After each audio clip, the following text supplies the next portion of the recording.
오늘 여기 정말 훌륭하신 서울대 선배님이 한 분 와 계십니다. 여러분, 민계식 회장님 아시나요? 현대중공업 회장님이셨습니다. 그리고 UC 버클리에서 공부를 하셨습니다. 조국 씨의 선배이시기도 합니다. 서울대 선배이시고 UC 버클리의 선배이시기도 하시고, 그리고 또 MIT에서 박사하시고, 또 현대중공업 너무 훌륭한 회사죠. 네, 이곳에서 이렇게 또 오랫동안 대한민국의 조선업을 위해서, 경제를 위해서 헌신해 주신 선배님이신데, 이 자리 큰 박수로 환영해 주시면 감사하겠습니다.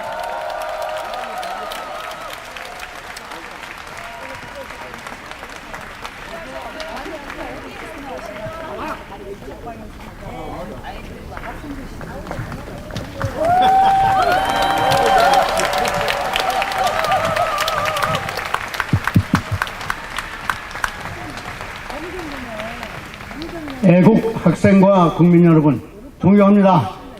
네.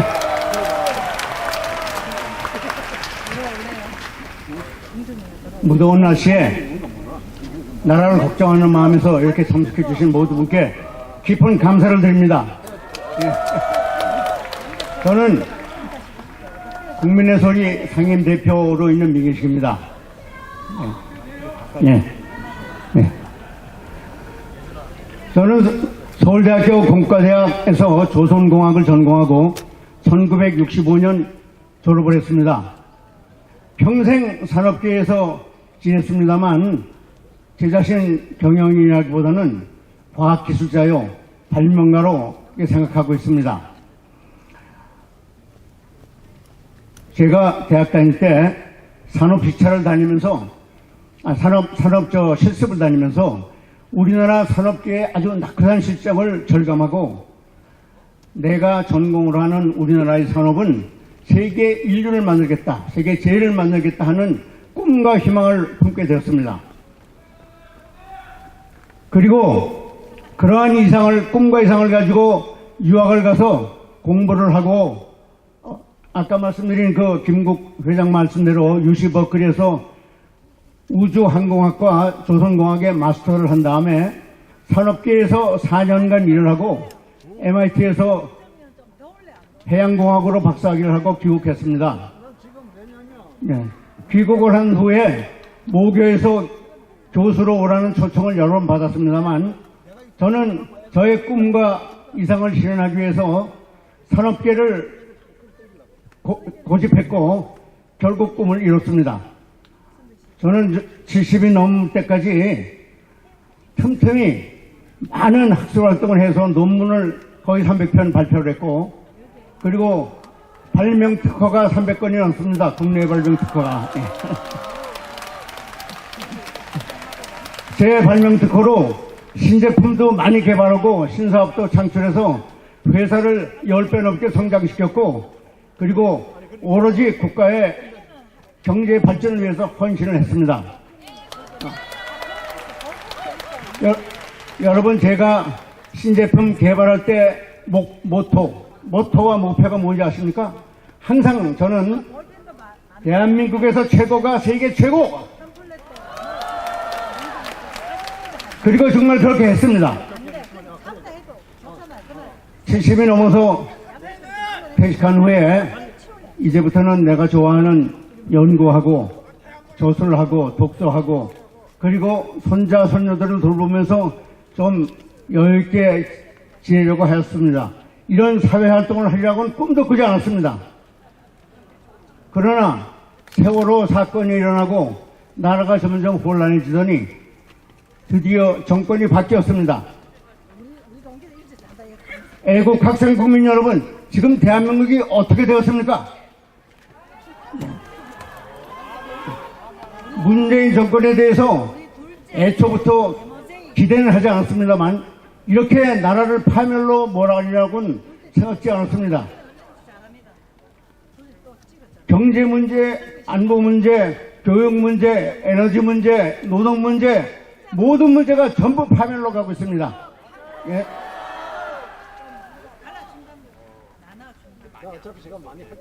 이 나라를 이렇게 망칠 줄을 몰랐습니다. 지금 이야기하면서 활동을 해라고 명령을 내립니다. 지금 국가가는 완전히 실종되고 대한민국은 민주공화국이라는 헌법을 능멸하고 마치 국가가 개인의 소유물인 것처럼 이렇게 운영을 하고 있습니다. 예. 이것도 국가냐 하는 탄식이 절로 나옵니다. 제가 제 정치관이랄까 그런 걸 좀 잠깐 말씀드릴게요. 저는 물론 좌편은 아니고 우편도 아닙니다. 여편도 아니고 야편도 아닙니다. 누구 편이냐? 저는 오로지 국가의 편이고 국민의 편입니다. 네. 국정문란이 수없이 많지만 저는 이제 조국이라는 그 인물 하나보다도 좀 더 근원적인 문 정권의 실정에 대해서 얘기를 하겠습니다. 이 국정문란은 수없이 많이 있습니다만 제가 몇 가지만 예를 들어보자면 고위 공직자들은 범죄 수준의 흠결이 있는 자들입니다. 전부. 현 정권은 제가 보기에는 범죄자들의 집단입니다. 네. 고위 대북 정책은 실수 없는 포장으로 가득 차 있고 지금 추진하는 정책이 국민과 국가에 얼마나 큰 재앙을 불러올지 개념도 없고 대책도 없습니다. 네. 트러스 포럼의 김 회장이 말씀한 대로 가끔 이론, 김일성의 철학이고 김일성이 지금까지 북한의 노선인데 가끈이 두 개 있는데 하나만 끊어지면 가끈이 벗겨지지 않습니까? 둘이 일본과 미국이다. 우선 일본을 반일을 하는데 반일을 하는 가장 큰 이유가 두 개 있습니다. 첫째는 내년 총선에서 지금 정권의 경제 실책을 오로지 일본 탓으로 돌리려는 게 한 가지 이유입니다. 네. 두 번째는 더 궁극적으로 일본을 우리 우방에서 제외함으로써 가끔 이론의 가끔 하나 끊어버리면 미국 하나 남았는데 미국 기지 내놔라 뭐 하라 해서 미국을 축출하라 그러고 있습니다. 그러면 가끔 두 개 다 없어지면 그 다음에 끝이죠. 사회주의가 되는 겁니다. 복지정책은 어떻습니까? 제가 보기에는 이것은 복지가 아니라 국민에 대한 뇌물입니다. 예. 뇌물은 받는 자도 주는 자도 모두 타락을 시키고 국가 경제는 파탄이 날 겁니다. 여기에다가 국민 상호간의 불신, 갈등이 여간 심각한 게 아닙니다. 어느 나라고 간에 국민 간의 갈등이 심한 나라는 국민이 행복할 수가 없다고 합니다. 존경하는 애국 학생과 국민 여러분, 우리가 대통령 하나 잘못 뽑아가지고 나라가 망해가고 있습니다. 네. 문정부 2년 만에 경제는 이렇게 파탄이 났고 국가 안보는 뿌리째 흔들려가지고 불안해서 잠을 이룰 수가 없습니다. 더구나 위선과 파렴치와 후한무치로 범벅이 된 범죄자 조국을 법무장관으로 후보로 임명을 했으니까 이것은 마치 도둑놈을 경찰서장으로 임명하려는 것과 뭐가 다릅니까, 여러분? 지금 대한민국에 어디에 사회정의가 있습니까?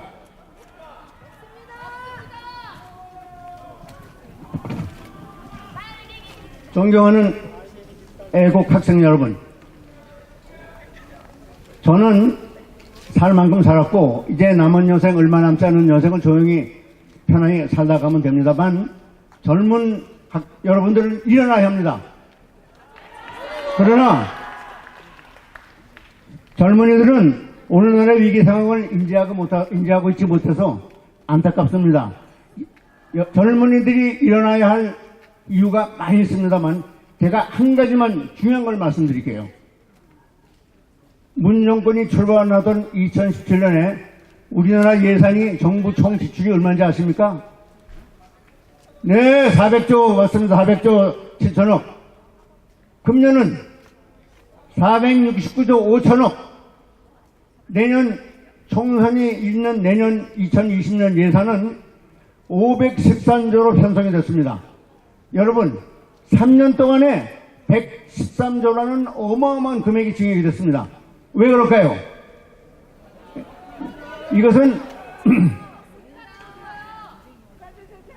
정부 예산의 급격한 편향은 민주당에서 2020년 총선을 앞두고 무리하게 퍼주기 예산을 신청해서 그렇습니다.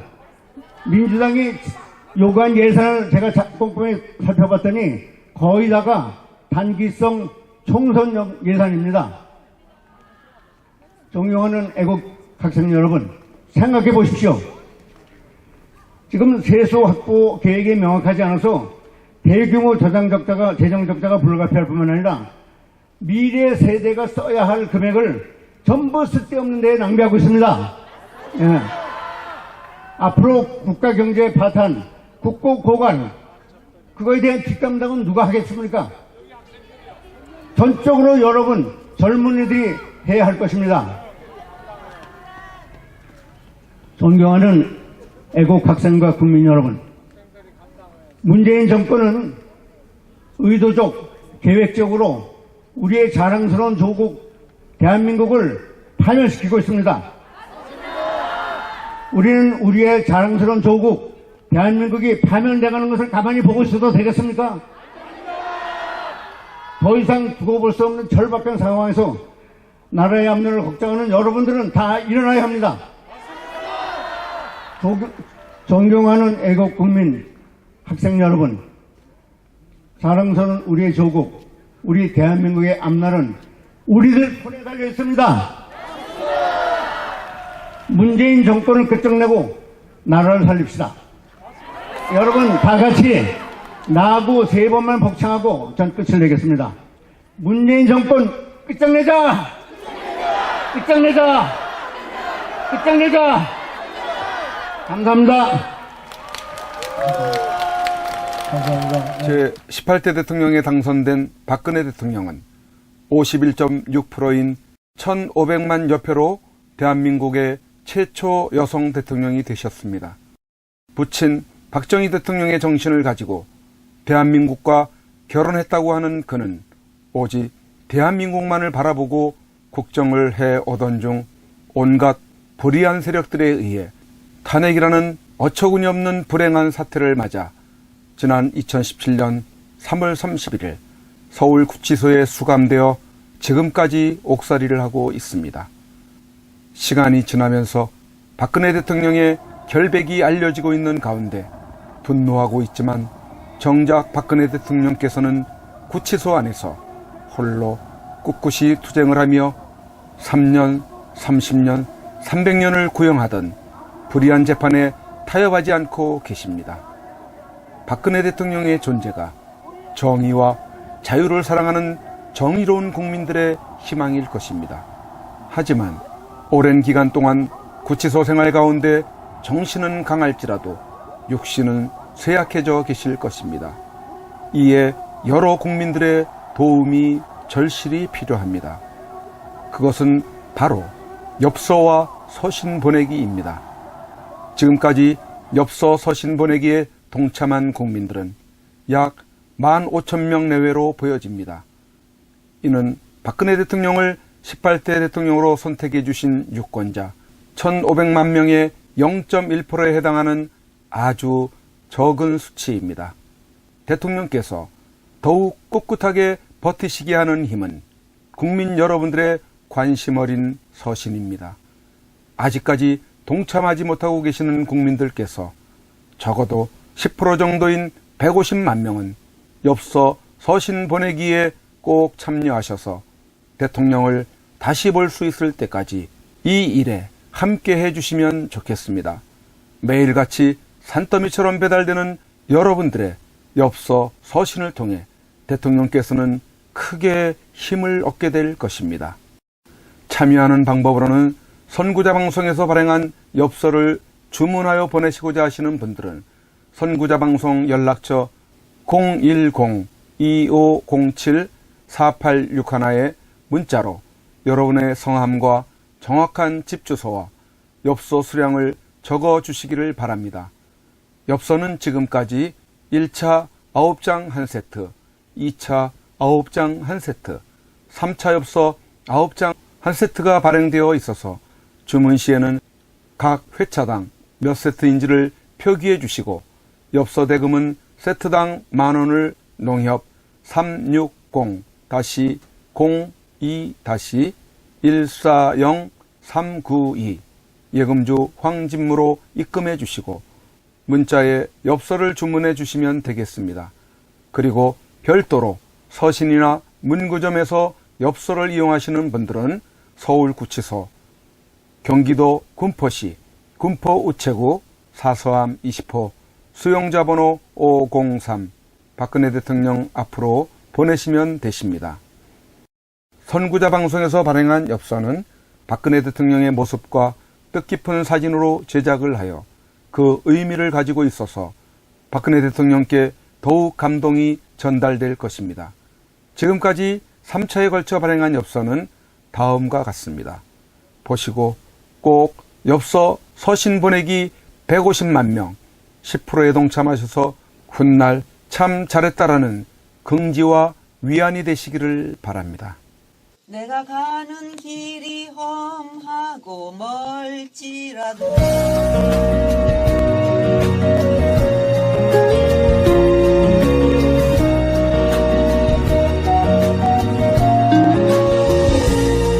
내가 가는 길이 험하고 멀지라도 그대 함께 간다면 좋겠네. 우리 가는 길에 아침 햇살 비치면 행복하다고 말해주겠네. 그대와 행복을 만들어요. 우리 모두 함께 손에 손을 잡고서 행복의 나라를 만들어봐요. 때론 지루하고 외로운 길이라도 그대 함께 간다면 좋겠네. 때론 즐거움에 웃음 짓는 나날이어서 행복하다고 말해주겠네. 그대와 행복을 만들어요. 우리 모두 함께 손에 손을 잡고서 행복의 나라를 만들어봐요. 우리 국민들은 바란다. 부디 대통령님께서 강한 정신력으로 버티시고 건강을 유지하셔서 반드시 복귀하시고 형편없이 무너지고 부패하고 비리 공화국이 되어버리고 빨갱이들로 점령되어버린 이 땅을 기경하여 다시 씨를 뿌리고 옥토로 만들어 다음 통일한국을 일구어갈 나라로 만들어 주기를. 왜냐하면 박근혜 대통령님만큼 깨끗하여 믿을 만한 사람이 없기에. 국민 여러분의 행복이 곧 저의 행복입니다. 사랑하는 국민 여러분, 저 박근혜는 이제 내려가야 한다. 국민 여러분을 내려가기 전에 대통령님께 이렇게 외쳐본다. 모두가 박근혜 대통령님! 여러분의 옥체를 보존하십시오! 마음이 되겠습니다. 보내드리는 엽서를 통해서 힘을 내시고 대통령님의 결백이 밝혀질 것입니다. 멀지 않았습니다.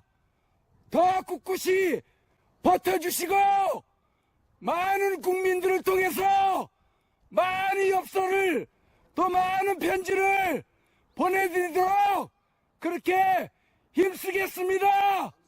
건강을 지켜주세요. 안녕히 계세요. 그대와 행복을 만들어요. 우리가